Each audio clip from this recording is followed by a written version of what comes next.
All right. Hello, hello, hello, hello, everyone. Welcome to the Tour for Diversity, SNMA, Latin Student Medical Association as well. Psychiatry in the house, Psychiatry, Road to Psychiatry Residency panel. Yes, so I am Dr. Danielle Harrison, and when I roll, I do not roll alone. I have with me a wonderful panel of experts at all varying different levels from all different programs who are going to give you all the things that you need to know about how to successfully apply for psychiatry residency, how to look at programs, what we're looking for, just how to make yourself the best possible applicant with what you have.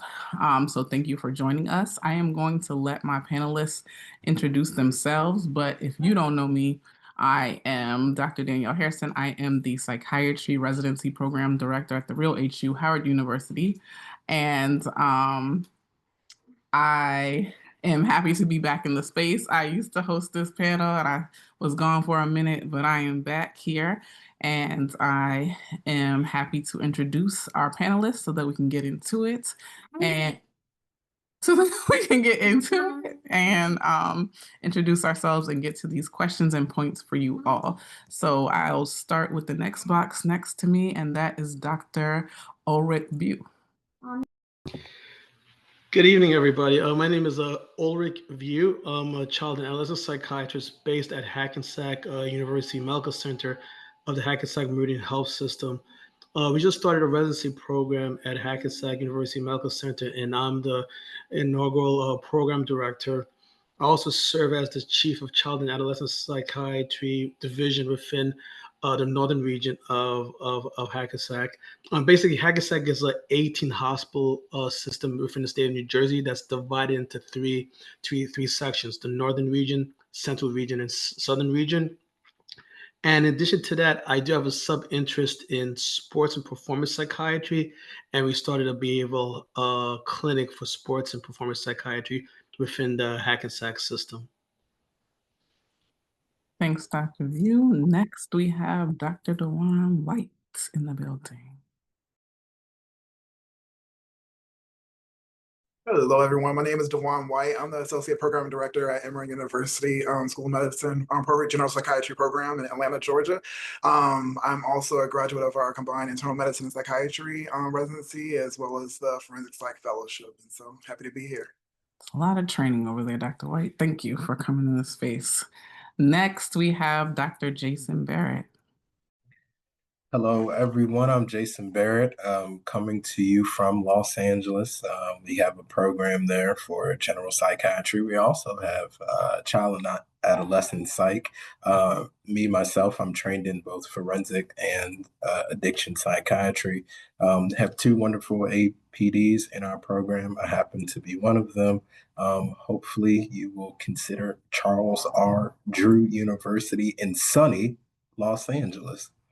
Okay, representing for the West Side. We'll take it. I know it's early over there for you. We like the energy. Thank you, Dr. Barrett. Next we have Dr.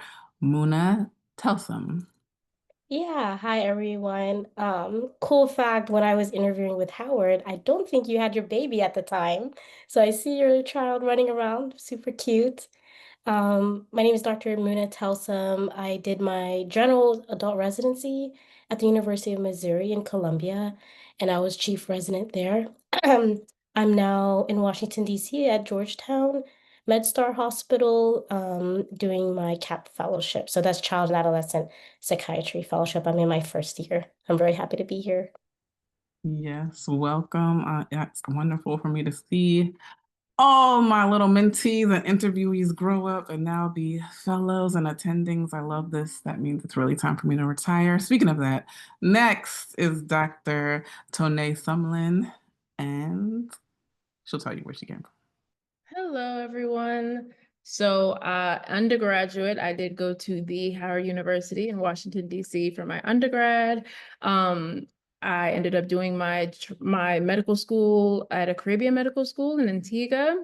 I just finished my residency program from Detroit Medical Center, Wayne State University. that is where I finished my program all of June. So I am fresh out here. I moved down to Atlanta, Georgia to do outpatient psychiatry through a company called Geode Health. While I was in residency, I was also a chief resident, and my parting gift to my program was creating a perinatal tract on my way out. So they are starting their first year with that, which is an interest of mine. I think many people who come from Howard and many in this space, we are fire starters. We like to create new things and leave things better than how we left them. And so I offer any feedback or, answer any questions as it pertains to that. Thank you for our recent grad in the building from the Real HU. All right, and last but certainly not least is Dr. Kiana Andrew Tregray. Oh gosh. Okay. Almost. No, yeah, almost. That's okay. Good evening, everybody. Les bon temps relais. I'm Dr. Kiana Andrew Trey, and I'm here in New Orleans. And I'm with Tulane University School of Medicine, and I'm one of two co-associate program directors with the General Psychiatry program. My background is in adult and also child and adolescent and forensic psychiatry. I'm certified in those three disciplines, and pretty much what I do is I work not only with the residents, but I also run the women's unit at the State Psych Hospital, where I treat females who are not guilty by reason of insanity, unrestorable, not competent. Then I also do child psych at the local juvenile justice intervention center in New Orleans. And welcome and thanks for having me. And hopefully we all can answer your questions. Thank you for that. And that is our panel. We have the biggest panel, if you didn't know. Check it out. And I also have to shout out Tour for Diversity and Dr. Love Anani for bringing me back to the space. Love is my classmate from Howard, so you see that we continue to do big and wonderful things. So just some ground moves for everyone, for our viewers. I love to see our numbers. Just so you know, if you put something in the chat, we can't really see it. So make sure you put it in the Q&A box. So I will keep track of the Q&A box, and we will answer questions that you have come up, and we'll answer them and dismiss them and keep them going. If it's something that we can't track or we can't answer here, it's a long question, like please don't put, will you accept me into my program? Like don't put that in there. But we will try our best to answer questions. So I'm gonna start off. Oh, and also, I am a graduate of the Howard University College of Medicine and Howard Residency program, and I am a CL psychiatrist. I did leave Howard for a little bit and go to the University of Maryland to do my CL fellowship with another Howard grad, and then somehow they got me back, and this is now my 6th year, it's wild, as the program director at Howard. So here we are. I interviewed some of these people in my first 2 years, so I'm happy to see them. I love it. All right, so we're going to get into it. If you don't know, I'm very direct, so I'm going to ask questions straight away, and we need straight answers because people are ready to submit their ERAS applications. I know you all are getting all these requests for letters, and I know y'all are going to tell us they're due on September 1st, and we know they're not. We know that at this panel, but questions that we have, one question that I have for the panel is, what is a red flag? A red flag in your application, if you happen to have a red flag, or at your program, what is a red flag? And how do I manage a red flag? Yeah, I'm starting heavy. We're gonna get the big questions in here. So what is a red flag in your program or your experience? And how do I manage? What do I do about said red flags? Dr. View, what you got? Yeah, I would say the first red flag is person that has poor interprofessional skills, because I think fundamentally, as a program director, but prior to joining Hackensack, I was a program director at a hospital called Garden Health Center. I started the residency program that was there for 7 years. And one of the things that I noticed is that the residents that really did well in our programs, as compared to the residents that engaged in a lot of challenging behavior, a lot of it was professionalism. So understanding, having that level of of respect for themselves, but also for the field was a very, very important aspect. I will say, with that said, a lot of people tend to be worried about board scores or their actual grades. My perspective with that is not necessarily a red flag, depending on how you deal with it and how you address that. So if there's any concerns, if there are any things that make you feel a little bit insecure, try to address that. Give it an explanation and how that you've actually overcome that. Because again, I can relate to Dr. Harrison when you say that you've interviewed people and then you see them doing wonderful jobs as attending. There have been people that or I admitted them via the holistic perspective, from the perspective that maybe they didn't have the best scores, or maybe they had some struggles, and they're exceptional attendings. Whereas I've brought in people that had scores, step two scores in the 80th, 90th percentile, and they really they were a challenge. So the numbers don't define you; it's how you deal with your challenges. I love that, Dr. View. It's almost like I could have said it myself. I love that. Dr. Barrett, it looked like you might have something to say. I don't know. I'm a consult, so it was a vibe I was catching. Just let me know. Was there something you wanted to add there? Yeah, one thought I had in our recent iteration of applications, the signaling piece has now become a part. We've had a few folks kind of send emails that they forgot to signal our program or whatever story you can come up with. It's almost like going to court for a speeding ticket. Don't send an email about how interested you are in the program when you didn't signal. To me, something doesn't sit well. So if it's not a red flag, it's at least a yellow flag. Ooh, a yellow. Okay. Okay. So I love this. So we're here right now on signaling. So I want us to remember that and hold that and not forget to come back. Tulane in the building. Yes. What you got for us? Okay, so I guess as far as a red flag, one thing or pet peeve or really a red flag is, we often review and look at letters of recommendations or applications for fourth year students from the same medical school, and I will see very detailed, very in depth letters of recommendation for some candidates, and then I've seen letters of recommendation from some candidates where like the letters are very generic, they're very short, very brief, and it looks as if the attending or the writer, the author, pretty much just cut and paste like from their CV. So, and that's pretty much my red flag. So especially when we're comparing, we're looking at this, especially when we're screening the applications, and I've seen some that have been very detailed, just like mind blowing, and I've seen some that have been very short, and it looks as if they are basically it's just like cut and paste. So I, I appreciate that. Yes. So it looks like they're reading letters over there at Tulane. For me at Howard, so letters that I agree, letters that are short, like that are just a couple of lines, those are, I'm gonna give that a yellow, like Dr. Barrett. I'm like, what is this? But a lot of times the applicant doesn't is not aware of what is being written. So you waive, of course, usually you waive your right to read the letter. But it would be important that you discuss with your letter writers, like, do you feel like you have enough information on me? Do you want to have a meeting? Like at Howard, for our students, our chair has meetings with every single person that he writes a letter for so that he has a better understanding. So offer to have a meeting. Like, is there a time that I could meet? Is there anything else that I could do? Can we just jump on a Zoom to discuss? All right, another question that looks like that we have is for the PDs and APDs. And Dr. White, I'm going to kick this to you. You already, I could see you knew it in your face.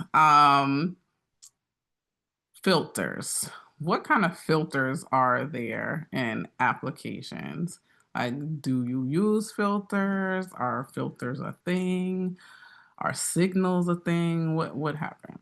So, Within the overall program, there are different ways that you may be able to select various types of applicants, whether it be US medical graduates or international medical graduates. You may be able to create various filters based on various board scores, etc. But I've tended to veer a bit away from that in order to do more of a holistic approach. It definitely is labor intensive to get through these applications, but I know that you all have put in a lot of work to get to this point in your overall career, and so I want to make sure we acknowledge that. But there are some filters that are out there, but I just try to download masses of these applications so that we can review through them. Gotcha. Anybody else on filters? I will say that in general, there are programs that filter out for scores.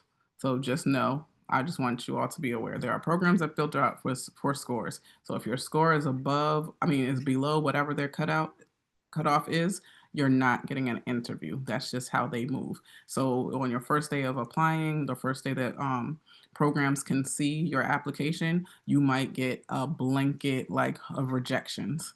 That's based on solely them filtering. They don't know anything about you, and that's just what they do in their program. And I know that there are programs like that, and I know that sometimes that can be discouraging to applicants. Like, oh, today I opened my email and I got like 20 rejections. Just know that they do filter in that way. For my program, I don't filter out by exam scores.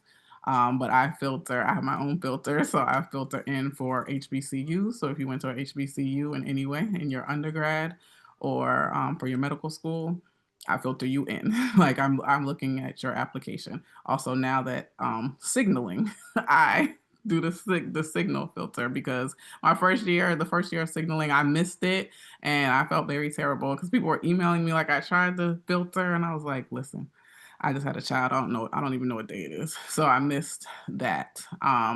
And then I'm going to try to answer this one is a question that I see over here in the Q&A for step 3.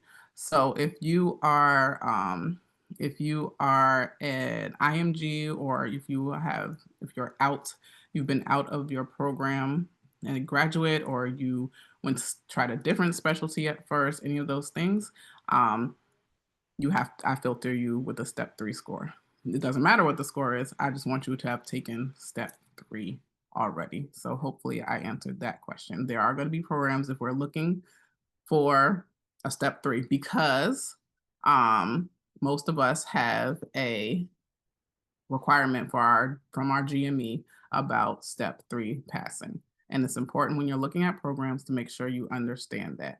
Or in your interview, ask that. Some are 1 year, some are end of the program, some are 18 months, like Howard, some are 2 years, but just make sure you understand what that is. Dr. View, I see you got something. Yeah, another filter is the year you graduate from medical school. So that's a GME requirement. So if you graduate from medical school like more than 5 years, you'll be filtered out. With that said, in my previous program, there were people that did graduate like maybe 5-7 years prior, but I was able to adequately advocate for them. And that's the next issue when it comes to letters. The people that you ask to write a letter of recommendation, make sure that they really know you. I think that's important, especially if there's a specific program that you want to go to. Making sure that key faculty, core faculty, can write you a strong letter that will help. Now, regarding the signaling perspective, the medical school that I'm affiliated with, Hackensack Meridian School of Medicine, we offer interviews for all of our med students. So we encourage our medical students not to signal us because we're already going to give you an interview. With that said, if you're not a part of the Hackensack Meridian system and you truly are interested in our program, signaling is something that I take really seriously. So that would be a plus. Thank you for that, Dr. View. All right, I'm coming to my recent grad and fellow here for this next question. this question is from a Howard College of Medicine applicant that I may know. He wants to know, how does your program support African American, Black, Brown, or marginalized residents in your program? Like, how would a applicant know? How can they ask this? How would they know about the support, not just at your program or where you were, but how would they know how to ask? Like, how do you figure this out? Because I'm looking on the website, I see some faces, but how do I really decipher? Like, how do I know this? I can go first. I think it is truly difficult. I went to a program where there weren't necessarily a whole lot of people that looked like me, but the patient population was very much us. And so once I got to the program, I realized that the program director wanted more people that represented the patient population. It was just a matter of preference. I went to school in the Midwest, training in the Midwest, and not everybody wants to do that. My program was also fairly call heavy, and that was also something that not a lot of people wanted to do. So the easiest answer is, I don't think there's a one size fits all answer to that. I think some of them, you can kind of look at the trends of who are they accepting into their program. If they haven't accepted a Black or Brown or whatever else person in over 4, 5, however many years, there's a strong likelihood that that's just not a pattern that is comfortable for them. If they don't have a lot of faculty that look like you, it might be a little harder for that program to advocate for more people that look like you. But ultimately, sometimes it's a little bit of a leap of faith where you kind of have to apply, go to the meet and greets and get a good feel, depending on what your situation looks like, and ultimately have conversations, network with others. At this point, most people, most programs have a social media presence. Look them up and reach out to some people. You're a little bit better off now before interviews, especially if you're not, it's an area outside of where you're rotating or going to school. But I would say, reach out to people on social media if it's something that's really important to you. Kind of do your research on the program and see what is their pattern when it comes to accepting residents or how they support their faculty and staff. And outside of that, it's kind of just like trust your gut on what would best work for you and kind of tease them out through the process, if that's helpful.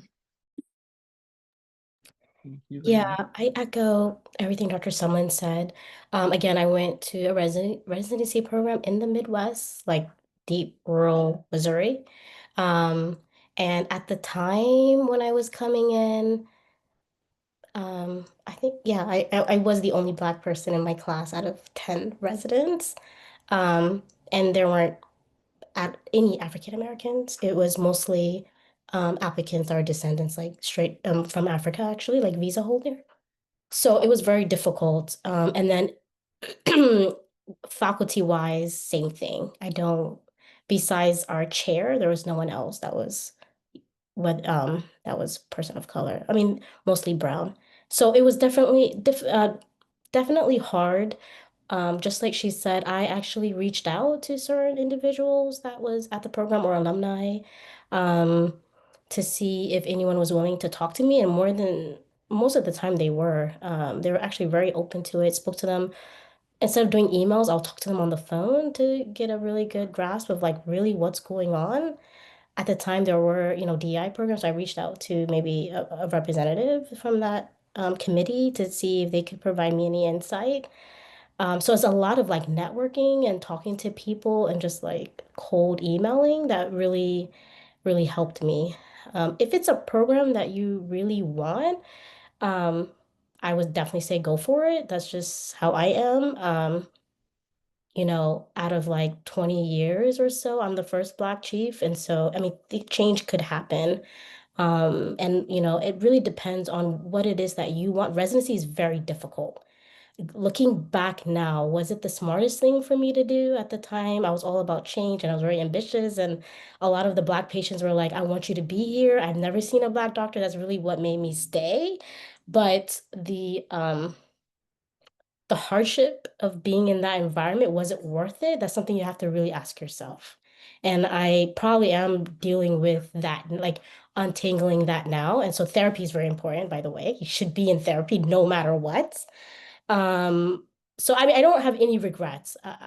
I definitely made a face for myself in that program. And being in there, I recruited hard for people that look like us. But it's definitely hard. Just think twice. If you have family support, definitely do it. You know, that will be helpful. I did not, so that made it a little bit difficult, but I made it out. And I'll say, sorry, I'm taking too much time. But one thing I would say is that um, because I was like the only Black applicant or resident there, I had a lot of opportunities. I was like the first face for a lot of things, and because of that, I opened doors for so many people. So there was a lot of good out of that. And then I joined a lot of Black organizations like Reach with Dr. Ayana Jordan. That like saved me mentally. And Black psychiatry, and then, things like that. Thank you for that. Thank you, Dr. Telson. Yeah, know that there are, even if you are in a program that ends up lacking diversity, we are out here. There is the APA Black Caucus, which I used to be in leadership in, that I'm taking a break from. There's the Black Psychiatrists of America, which I am still in and can recommend, and BPA conferences especially. We would love to see all of you to come out. And the REACH program with Dr. Jordan, also at Black Psychiatry, my social media platform. Love to connect that way and just reach out. You know that we are here. So some other, y'all have great questions over here. So this is a question, I'm going to try to get a couple of them here. So this is, I'm going to overall arching calling this reaching out to the PDs in the space. Reaching out. How do you all, the PDs and the APDs, how do you all feel about reaching out? So one, I had multiple attempts or a second attempt on step one. My step two score is not going to be out by the time ERAS comes out or opens for programs to view. I really am interested in the program. Can I email you? How do you feel about that? Are you going to answer? What's going to happen? Or just don't do it. Tell me how you feel about that. Also, I'm in your city. Hey, I'm in your city. I'm doing an away. I'm in Atlanta. I'm doing an away here in Atlanta. I'm doing an away here in LA. Can I reach out to you? Can I let you know I'm here? Or like, hey, I'm going to be here. You got any interview times? Just wanted to feel it. Can I email you? Is that okay? Or am I giving you a stalker vibe? I want to know from the PDs. Let me know how you all feel about that. I mean, just to be really honest, oftentimes when you look at the application cycle, you're looking at 1,000 applicants, maybe even 1,500. And the reality of the matter is, and in fact, Dr. Ariston and I, we did a presentation a couple of years ago at ADPERD, concerning, challenging, residents engage in challenging behavior. For me, a major aspect is how my program coordinator feels about you, how my residents feel about you. Because when people come to me, they're always gonna show their best face. I want the real you. And my program coordinator, we have such a good relationship. I really trust her insight a lot. So I think, reaching out to the program coordinator is very, very important. And sometimes even, I hate to say, but is the proper protocol. I mean, if you're, I remember this one applicant, instead of reaching out to me, they actually sent a letter to the chair of the department about how they wanted to go to the program. And the chair's telling me, well, what do you think of this person? Right there, I mean, that gives off, narcissistic vibes. Because fundamentally, I do not want to bring a person that's going to make my job tough. My job is hard enough. So understanding that protocol, understanding the steps is really vital. So I would say that if you're really interested in a program, make sure you are able to form a good relationship with the program coordinator and some of the residents. Another thing I wanted to add too is concerning programs that may not have a lot of people of color, specifically Black people, or may have had a reputation. Understand that programs do change. Okay, the average program director has a 4 to 5 year career. You know, so just because a specific program may have a bad reputation doesn't mean that things are not able to change, and that's it. Oh, the time. Oh, I was saying time for myself because you said 4 to 5 years, and I was like, oh, I'm limit. Okay. Dr. White, Dr. Barrett, Dr. Trigger, reaching out about anything. About I'm in your city, about I'm really interested in your program. I'm waiting for my step score to come. Just how do y'all feel about that? Dr. Trey here. If you are, and it's, that's fine. Now, if Hi. you are, Hi. that's okay. If you are doing an away rotation at Tulane, and you look like me, definitely reach out to me. I want to come, I want to talk to you, I want to see, I want to answer your questions. That's perfectly fine because we're in the same city. We were probably like a couple of buildings away. So definitely, I mean, I feel comfortable with you reaching out to me, and yeah, that's fine. As far as emailing me, asking me questions, before the formal application process, that would make me feel, kind of, uncomfortable. And that's just, yeah, I would probably kind of hold off on that. Yeah. Just to piggyback on that as well, I agree. There are some programs that will put some information on their website about preference of communication with applicants, and so just check for that because it tells the program that you actually reviewed their website and looked at their information and saw what their kind of guidelines are, barriers that they have there with communication. But as for me, definitely I feel that I'm comfortable receiving various emails. Just make it meaningful. Don't ask about things that are apparent on the website or information that you may be able to gather that is readily accessible. But if there is a specific interest or a specific question that you have that you cannot find on the website, then I think that's definitely important. Also, as there may be a waiting game of some delay and you don't hear from a program, I think that is completely fine to reach out to the program director or someone to let them know that you're interested in still waiting to hear back from them because we do have lots of applications and that may be helpful to have someone to review your application. I think I'm more so like Dr. White. I don't mind the email. I actually encourage possibly the email before getting into the thick of things because it lets me kind of put you on my radar, so to speak, once we start to get in the thick of things. 800 people, 1,000 people. I mean, people get lost in the shuffle. So hopefully we've been communicating before now. You've expressed your interest. And if your interest is still there, by all means, hit me up. If you are in the warm city of Los Angeles, please let me know. I'd love to have lunch or breakfast or dinner. And depending on how serious you are, I probably could pull the PD and the other APD as well. So I don't mind emails. I'm talking about myself personally. I can't speak for our PD, but yeah, send me an email. I'm okay with that. I would just ask that the email be concise. Please don't have me read and where I gotta like scroll on my phone like 6 times. That's a little bit too long. So make it nice and concise. I appreciate that. Okay. Is it warm over there, Dr. Barrett? Is it warm? In the warm city of Los Angeles. Is it warm? Okay. Okay. Let me answer for me. I have more emails than maybe most humans.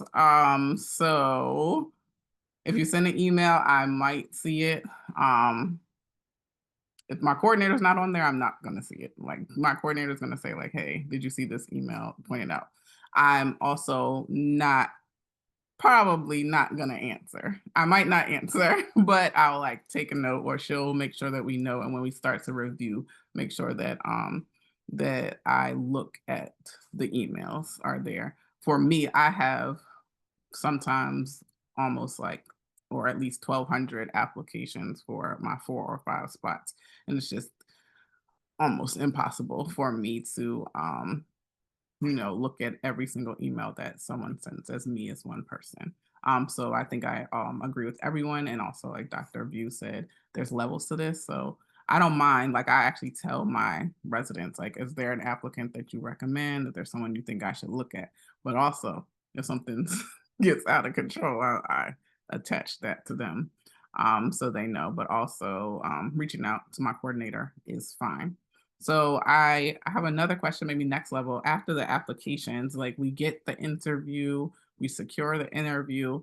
How um how does one stand out? Like, how does one stand out during the interview process? There's so many interviews, a short period of time, so many applicants. Like, once you get that interview, how can I stand out and make sure that I stay on your radar? You know, I had once heard it said to me when I was in the midst of interview season that if a program has offered you, sorry, I should have raised my hand. I apologize. I saw no one unmuted, so I just took it. But the thing that came to me was they said if a program's offering you an interview, that means they already like you. There's something that has attracted you to them that they want to see more. And I'd encourage folks to please just be yourself. Don't try to like fit into some box that you think the program is gonna want or that you heard your friends say they thought had helped them. Just be yourself. I mean, there's nothing, well, there are probably other things worse than being in a bad marriage, but in a bad marriage for 4 years, like just be yourself. And if we don't like each other, it's okay. This is just not the program for you. But hopefully in sunny Los Angeles, if you get an interview, you would then be even more attracted to coming here. So I would offer you to be yourself and don't try to be anyone else. And let me add this, please show up properly for the interview. I think some folks have gotten so lax with things being virtual, like wearing like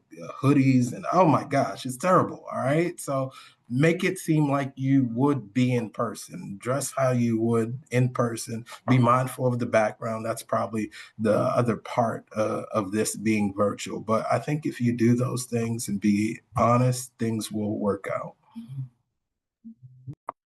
Thank you for that, Dr. Sumlin, Dr. Token. Yes, I was gonna say, so as someone who, from the resident perspective, my program, I was part of the program, I was a part of the rank committee for 3 out of my 4 years. I helped with interviews, I helped with meet and greets at my program. So I got to see a lot of that as a resident as well.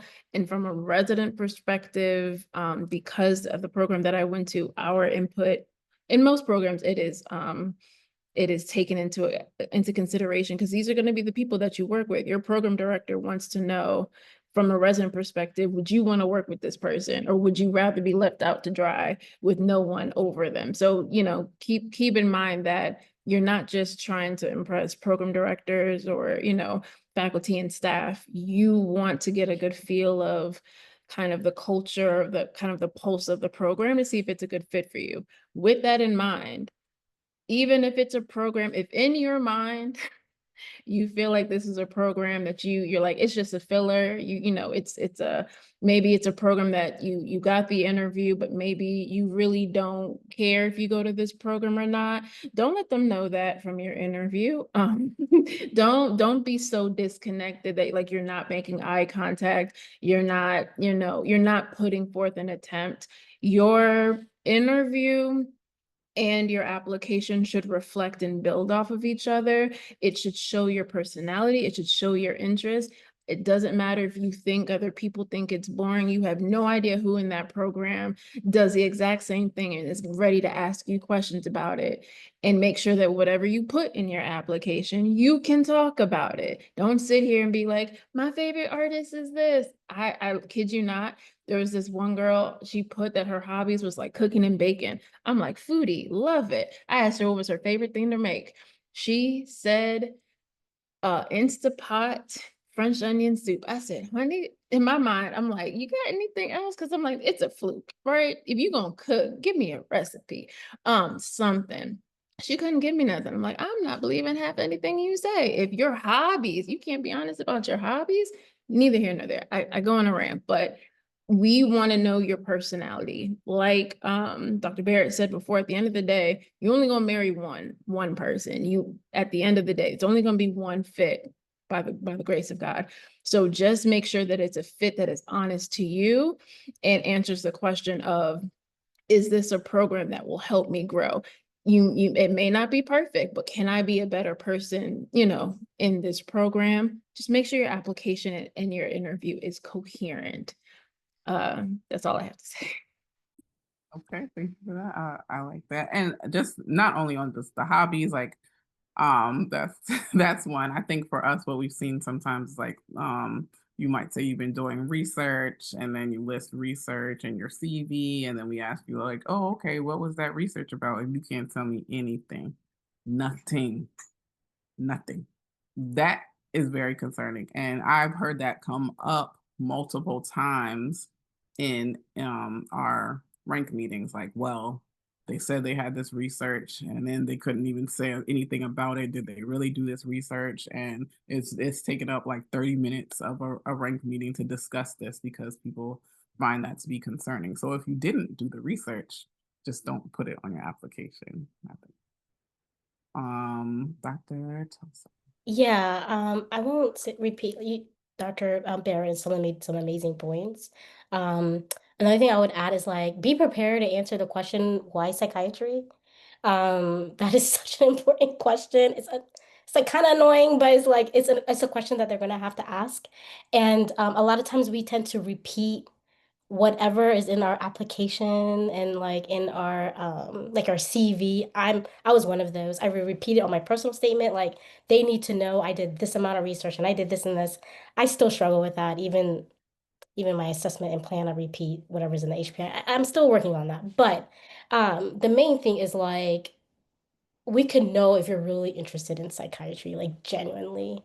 Like have a story, a narrative of like why psychiatry and not just something that is so cliche and maybe everyone heard about it. I just think it's such an important question. And then just like everyone say, being personable during the interviews. It's really short, but you could kind of tell who's genuine and empathetic, and that's something that we look for in a resident. And also be careful. So, um, that's going off tangent. But open houses, meet and greets, and things like that. I can know like when you're on your phone, and when you're doing other things and not paying attention. And the Chiefs are writing notes and keeping track of these things and the type of questions you ask. And if you're interrupting someone else when they're talking and being, not cognizant of, so because we're all psychiatrists and these are all things that we pick up. I understand you're so eager to ask questions and things like that, but being respectful is such a huge thing. Um, yeah. Yeah, and respectful at all levels. So I think Yeah. Dr. You alluded to that, but it's how you interact with my coordinator. If there's any type of like rudeness, no behavior, like you're done at Howard University. I don't know about these other places. I would say probably at the HBCUs across, we have behavior. So if you don't have any manners, if you're getting smart with my coordinator, like on the phone, like I know you're like, who would do that? People. So just, have some manner, some behavior and like interact even with like how you interact with my residents as well. Because it's an interview, and if you can't hold it together for this, just like ours are half a day, you can't hold it together for this half a day, virtually.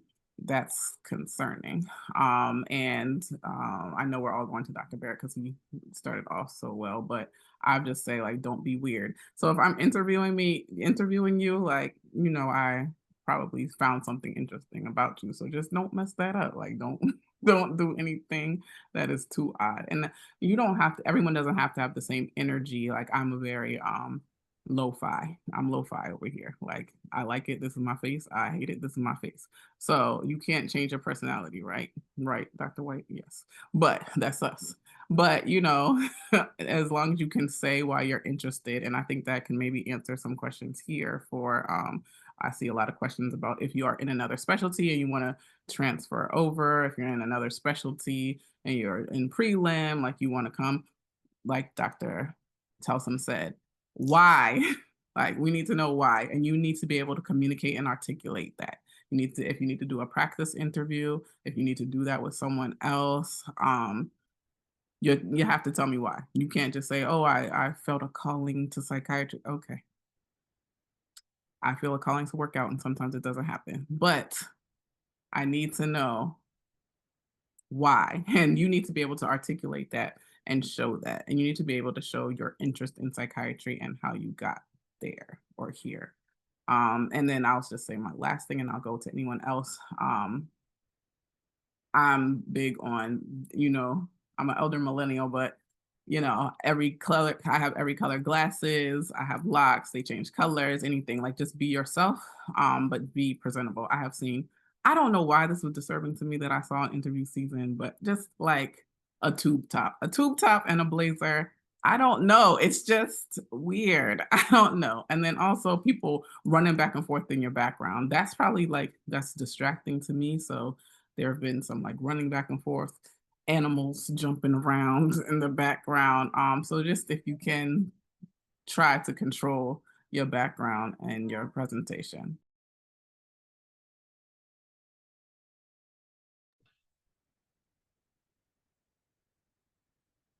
Anybody else? Yeah, actually, I have a few comments just to kind of sort of piggyback off of what was said. Basically, be sincere and be honest. Just be truthful. If it is in your CV, if it's in your application, make sure that it is the truth. We Google. Google does exist. We Google. We sometimes we communicate with other programs. We know people at the medical schools you're at. So just be honest. Also, one of the panelists mentioned, being able to answer sincerely why you want to, go into psychiatry. Also, do your research on the program and be able to answer why do I want to go to, Tulane, LSU, Howard. I get so many applicants who say, oh, why Tulane? Oh, New Orleans is great. Oh, the Mardi Gras and the festivals and the food and the culture and the patient population. Well, and some people they talk about New Orleans, but they don't say anything about Tulane.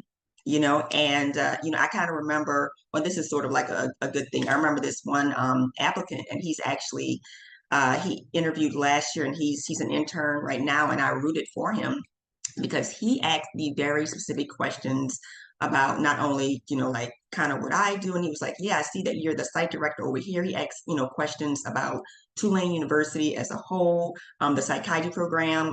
He did his homework, so you definitely have to know why you want to go to this particular program. Oh, yeah. I love that. We get a lot of, oh, DC. And I'm like, hey, there's 4 programs. So DC can't be the reason. There's 4 of us over here. So choose one. Dr. White, you Yeah, you I was just about to echo the same things about Atlanta as well. Just know more about the institution, reasoning why. I mean, there could be a lot of foundation with a lot of family members, et cetera, that are in the area, whatever, but also tie it into the institution and the experience that you'll have in the training program. Also, just one additional note is that if you do try to drop a name, then that becomes a separate reference. There have been individuals that have dropped names, and I asked the person like, "Hey, so I met this person." They're like, "Who?" And so, just don't just drop series of names as well. Yes, watch that and know that I know everyone over here. I think it's well known that I know everyone. So don't say, oh, you know Dr. White. And then I text him and he's like, I've never heard of that person. So okay. Here is a question that I like that came up.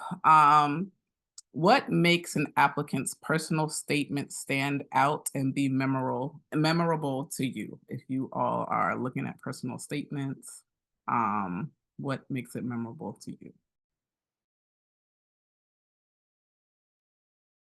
Or on the opposite side, negatively memorable. Like I'm going to put this in the hurry up and wait pile.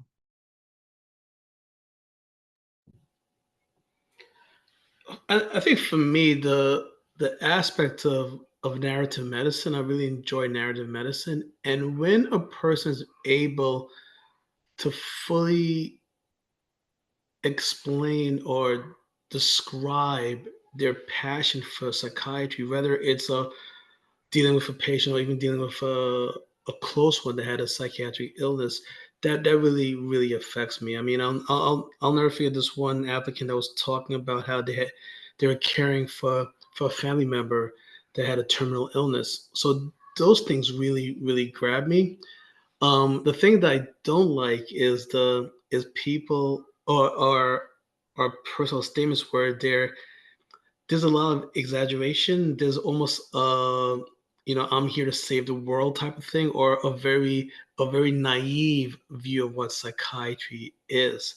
So those are some of the things too. I mean, so I like a really thought out, personal, heartfelt letter.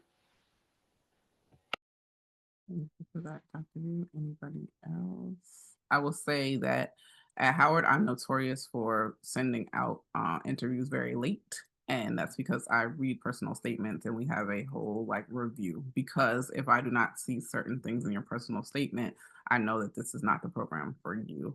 There has to be something about a marginalized, minoritized patient population, understanding disparities in health, understanding underinsured, underserved, because that's the population we serve. And on that final 23rd hour of your call, you got to dig deep and remember that you said you wanted to care for this patient population. You got to reach back. You have to care about this. You have to want to like address policy advocacy, institutional systemic racism, understand the importance of patients who look like you, and even if you don't look like them, why it's important to understand their experiences. So I have to see something like that in your personal statement. So that's why it takes long to come from Howard. So invitations to come from Howard. I will, we're coming up to the end, and I just want to ask one question that I like this question as well. How do you all look at other degrees, other terminal degrees like Masters of Public Health or Masters in Bioethics, Policy, Fellowships in Policy, research experience? Is that important in your programs? Do you all consider that?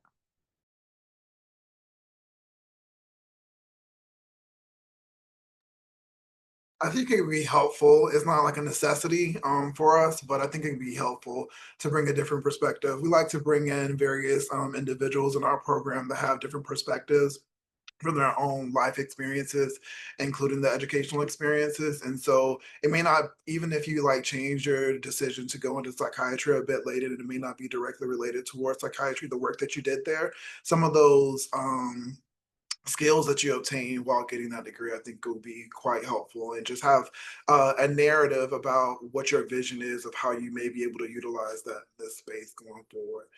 But it's not a necessity, but it can be helpful. I love that, Dr. White. Yeah, I think if you have lived, if you have some extra experience, like we love that over at Howard. So I know that Dr. Barrett on the West Coast in warm, sunny LA needs to get out into the sunshine.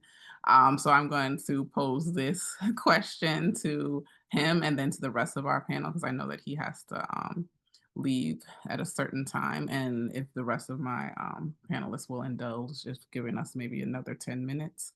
But The question that I'm going to combine here is, what is one thing you are very proud of about your program? And then anything else you want to add in the good, bad, and ugly, wonderful about your program?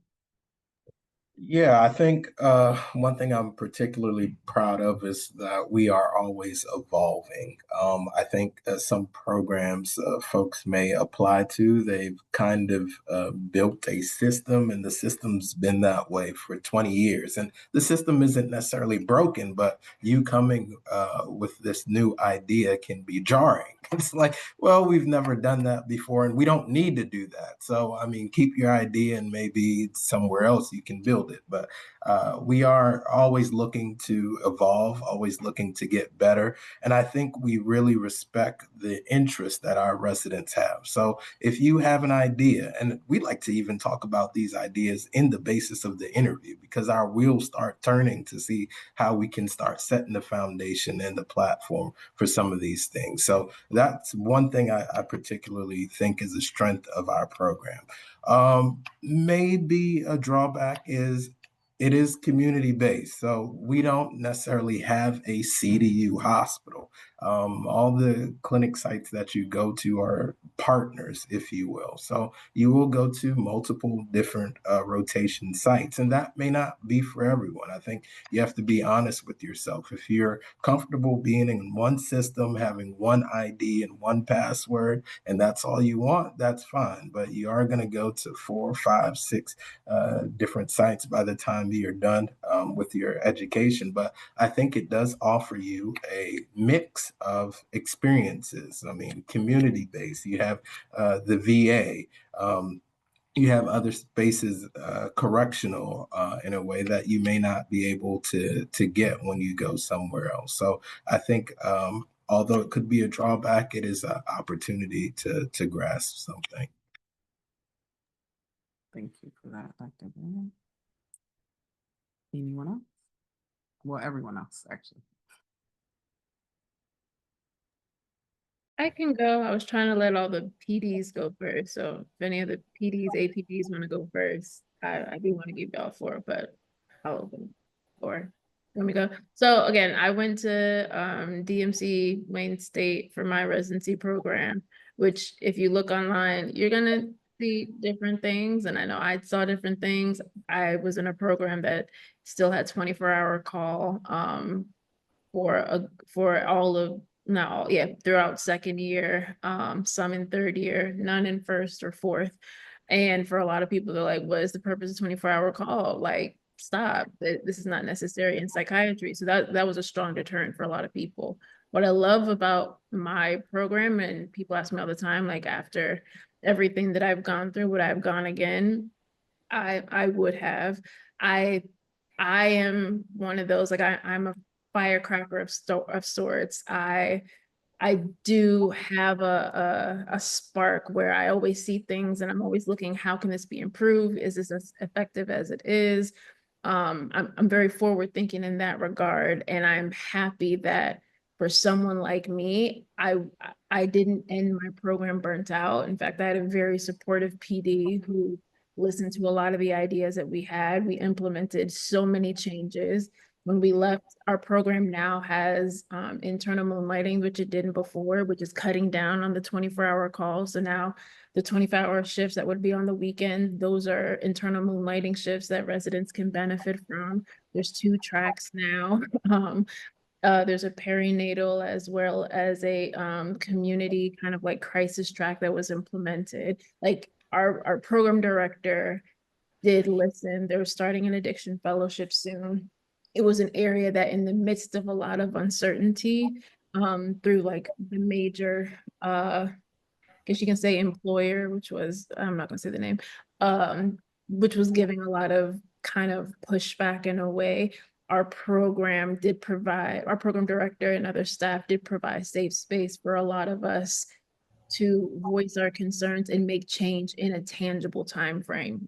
Some programs, when you talk about change, it takes 2, 3 years to see something happen. And sometimes that's just the systems that are at play. It's not the program directors. It could just be, the greater systems at large. But it is important as a resident to feel like you were seen and heard throughout your training, and it not take 4 or 5 years to kind of see that happen. So some of the areas that my program could have improved, and they've started to, as well as, you know, areas that I am proud of my program.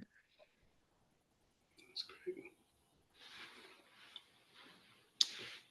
Um,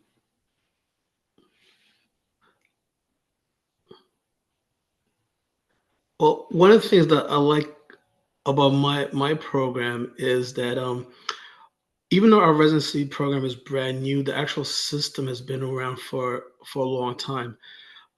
We have a total of 3 residencies within our system: Jersey Shore, Ocean Medical Center, and where I'm at, Hackensack University Medical Center. And within the past 2 weeks, the U.S. News World Report ranked us as a top 20 hospital in the nation. In addition to that, within the New York, New Jersey metropolitan area, we were tied with a New York Presbyterian, which is Cornell, Columbia, NYU, and Mount Sinai. So to be the program director and the chief of child analysis psychiatry within the program, that's great, but it's also brand new. So I'm already in an established system, but also I can also adequately advocate for my residents. So for example, my 4th year residents do not take call at all. My 2nd and 3rd year residents and first years when we're doing the psych component only take call on the weekends. So I've established a program where the actual department is not necessarily relying on residents. Okay, I expect my residents to be leaders within the field of psychiatry post graduation. I want them to have a really good experience, because fundamentally, if I treat you well as a resident, you are more likely to stay as an attending. And one of the things that we've been able to do, within the past 3, 4 years since I joined the Hackensack, we've been able to bring some astounding attendings that understand the concept of education and are really happy with the environment that we're in right now. So that's one thing that I'm really, really proud of our program at HUMC. Not to be confused with Howard. Um, I would say again, for my general adult residency, I was at the University of Missouri in Columbia. So call was heavy. I'm not gonna lie. Call is very heavy. Volume was large. You're in the catchment area between St. Louis and Kansas City. So you see patients who are really sick, and addiction was a huge problem. Meth capital, fentanyl capital. And so if you're someone who's really interested in addiction, which I was, I mean, I had a lot of experience in my 3rd year. It's one of the reasons why I didn't do addiction fellowship immediately and went to child psych. It's a different story, but I really love that. Um, I love that there was an open door policy, even up to the chair, the vice chair, everyone. And so many times I would just walk in and I'm like, oh, the ED did this. And it's like, yeah, let's talk about that. Like, what's going on here? And a lot of times things might not change, but it provide there was always a processing group, like things was always happening. And so it really got me into really loving the operational side. And so that's why I became a chief. And so I really did like that. Funny story. When I was interviewing with Dr. Harrison, I was like, I can't wait to do call. And she was like, yeah, I'll ask you about that a couple of years later. It's not that I don't like call. It's not that I like call. I just learned so much on night flow, and it really made me love emergency psychiatry. And so um, yeah, that's one of the some of the things that I love about my program. Some things that I think a lot of Black residents struggle with as a whole in many programs is you're not recognized a lot for all of your accomplishments. So I struggle with not receiving certain awards that I feel like deserve. And that's something that you're gonna have to process and learn that sometimes you're not gonna be awarded in things. And how does that make you feel? And then, some professors or attendings have favorites. And why does that happen? And it's never a Black resident, things like that. So you will go through that. And I think that's fair for a lot of programs, especially in a predominant white program. I'll say one thing that I'm greatly proud of are a group of residents. We have a tremendous amount of sense of community in our program with our residents, and they have the act of social media showing that on Emory Psychiatry. So go out there and check us out on Instagram.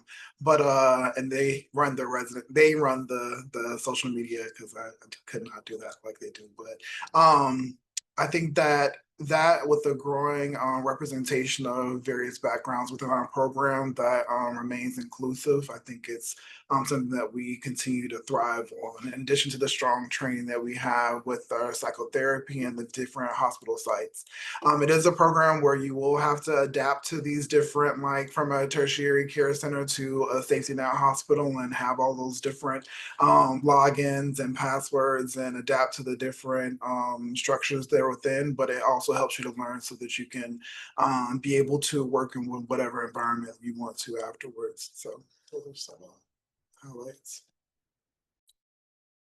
Thank you for that. I can kind of jump in and just kind of comment a little bit.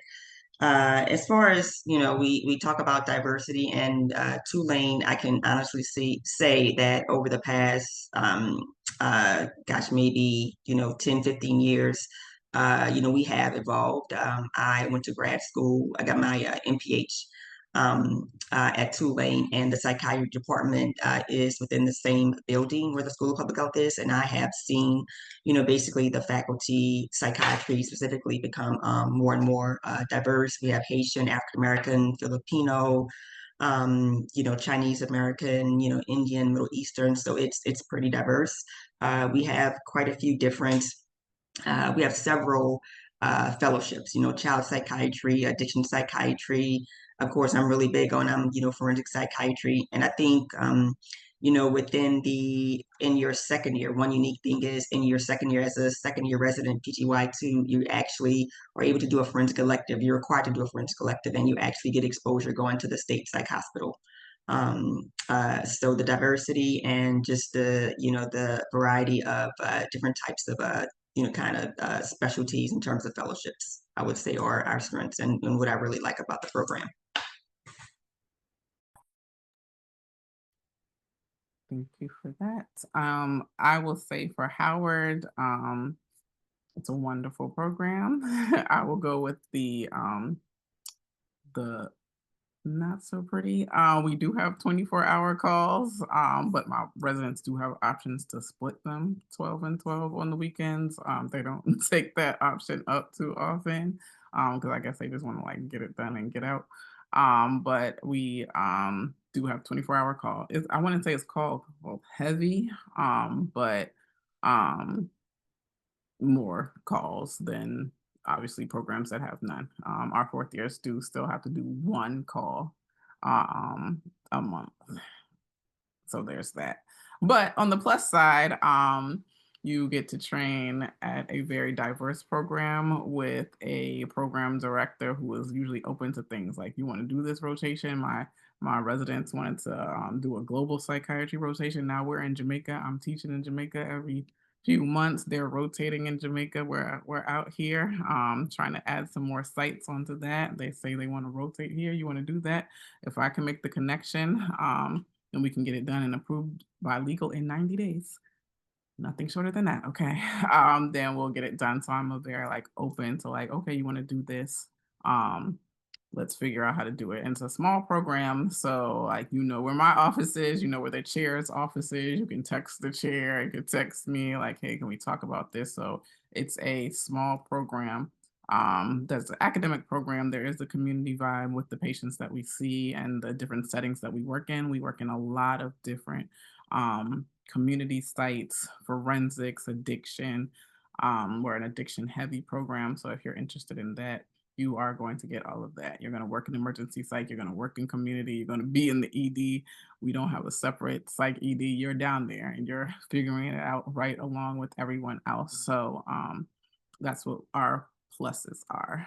Also, I just want to let you all know that the QR code is being showed for the survey. So if there's anything that you want to, any feedback you want to give us, any questions that we might have missed, there are a few that we weren't able to address, but I will address this one. So if you match into another specialty or match into psychiatry and left for whatever reasons, people love to say family reasons. If you left for whatever reason it is, and now you're applying again, for my panelists, how do you think you address this in your personal statement, as you don't want to be seen as like a troublemaker or toxic? Like, how do you address this? So I will answer that straight away. So just say like, um, this is what was happening. I had these struggles. If you do not have a letter from your previous program, someone in there, I'm not going to be able to take you. So that's just how our GME is. So if there's not a letter from your DIO, your program director, or your APD, I won't be able to take you without anything from them. But just address it. If you have someone that can advocate for you, someone who knows you well at that program, make sure you get a letter from them to say like, I worked with this person, I know that they had these struggles or this was going on. Make sure that it is addressed. Like, don't just act like, oh, and make sure it's addressed truthfully and you have transparency, not like, oh, my program hated me, because that might be true, right? But you have to figure out a different way to word it and to put it out there, because if I'm gonna um, show this to my chair or my DIO, like they're over here already saying that my program hated me, and you're making posts about how you hate your program is all over TikTok and Instagram, it's not gonna go too well. So address it directly. Also have someone who writes a letter that advocates for you. So hopefully I addressed that. And then I'm going to just give us 4 more minutes here. Thank y'all for holding on with me. And let me say that Howard University Psych has an open house on September 10th. And if you would like to follow us on Instagram, it's at Bison Psych, not Howard, but it's at Bison because Bison is our mascot at Bison Psych. A question that we have here, and I would love to hear what you all think about this because I have thoughts on this, is a lot of programs are asking for SLORs. I was going to say SLOR, but I don't know if that's appropriate. SLORs as the structured letters of recommendation. Do your programs care about this? Do your program screen for this? For my recent grads, have you seen people asking for these? Have you experienced in this, the structured letters of recommendation? Do we have a feeling about?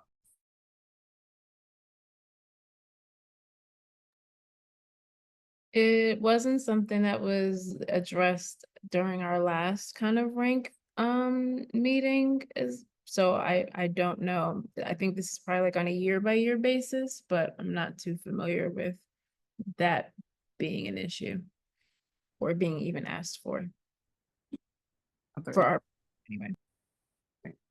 Other APDs or PDs?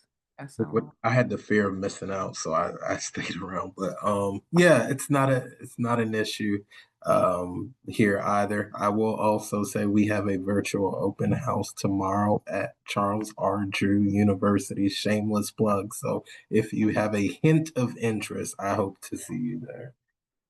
And if you can't find the information, if you're not on social media, as I said earlier, email me and I get you that information. I have no problem with emails. We have an email lover in the house. Okay. And I will say for us, or for me as a PD at Howard, I don't care about a SLOR versus a LOR. Looks like Emory also. Yeah. No. Same here for Hackensack. Doesn't matter. No preference. I don't even know what the difference is really.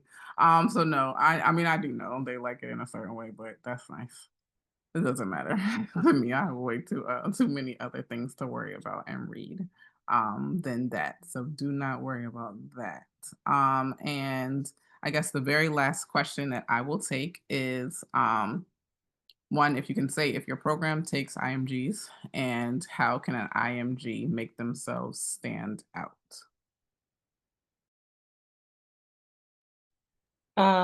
Wait, did you say anyone can answer that? Sorry. Yes. Yeah, so I was an IMG.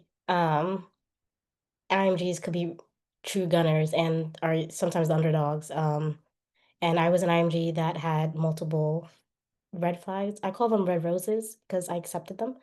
But I think the best thing is still under it's just being true, being who you are and true to yourself, and not allowing anyone to say, IMGs or any type, like any, they're not inferior to anyone else.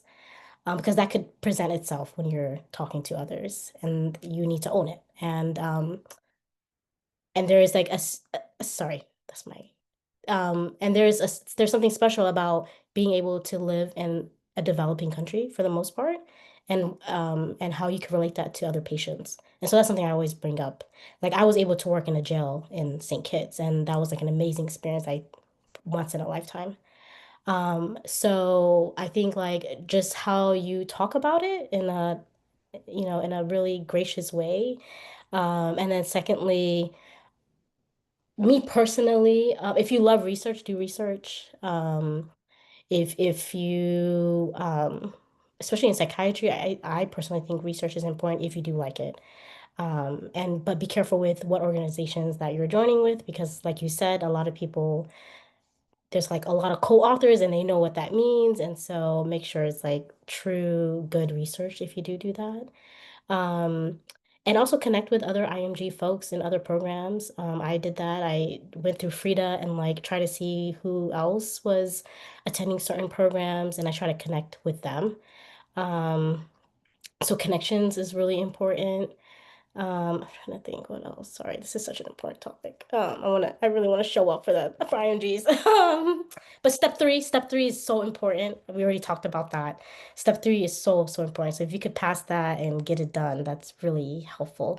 And if there's any way you could do like an external rotation at that site to let them see that you're an amazing resident and you can work with all types of people, that's awesome too. Thank you for that. I like that answer. Do all of the programs here accept IMG? Yes.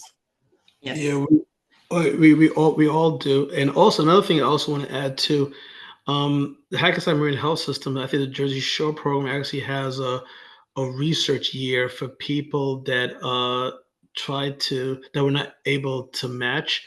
And that's something that we do want to implement also at Hackensack University Medical Center. One of the doctors that we were able to recruit, Dr. Ronke Babalola.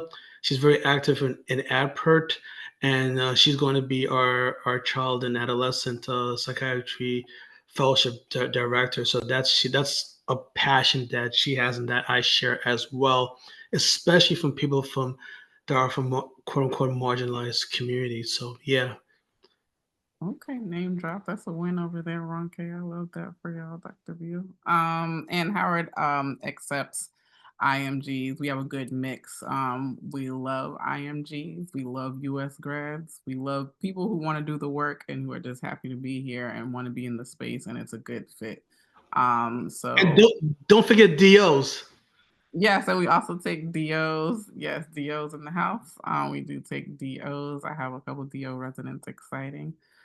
So DOs, IMGs, US grads, Caribbean grads, Canadian grads, whoever grads that are here to do the work, who want to do this work, who are happy to be in the space, who are happy to be in the building and don't want to bring me stress. That is what I'm looking for. And I will also say for IMGs to stand out, connections are important.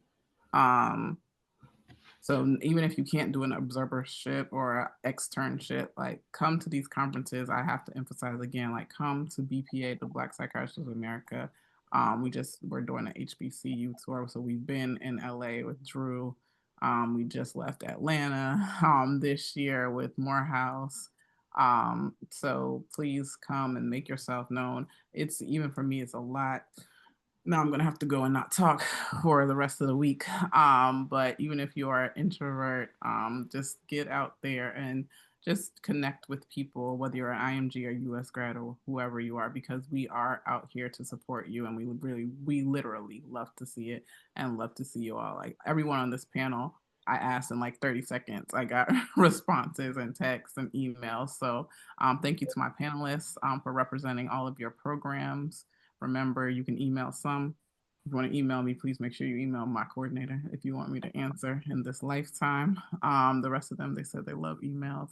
Do not DM me though. Do not DM me on Instagram. I'm never going to answer. But you can follow me at a doc named Danny so that you can see the link to our open house on September 10th and follow all of our programs. And I would like to thank again Tour for Diversity, SNMA. We love the students, and also the Latinx Student Medical Association for having us in this space and building. Thanks again to Dr. Nani, my HU brother and friends, for having us here. And thank you all for joining this panel. And thank you to my panelists, especially thank you for giving us some extra time this evening. And hopefully they bring me back to the space again. I've been gone for a minute, but I'm happy to be back, and thank you all for joining. This will be posted. It will be on YouTube, and as soon as that goes out, we will, well, not we, but someone will share it out for all of you. So if we missed your questions, please feel free to email somebody here so that we can get that out to you, or ask at Tour for Diversity or with SNMA. With that, I would like to say thank you again and good night to everyone. Bye. Thanks, crew. Thank you, thank you, thank you, thank you. The best specialty there is, obviously. Bye, everyone. Good night.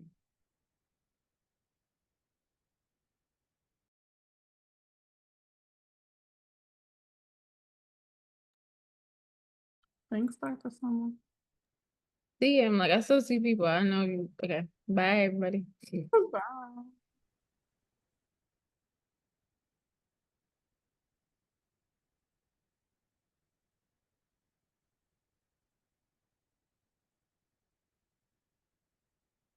Okay, love. I don't know if we're supposed to end. I'm just gonna end and exit and text you because you might be seeing a patient. Okay, good night.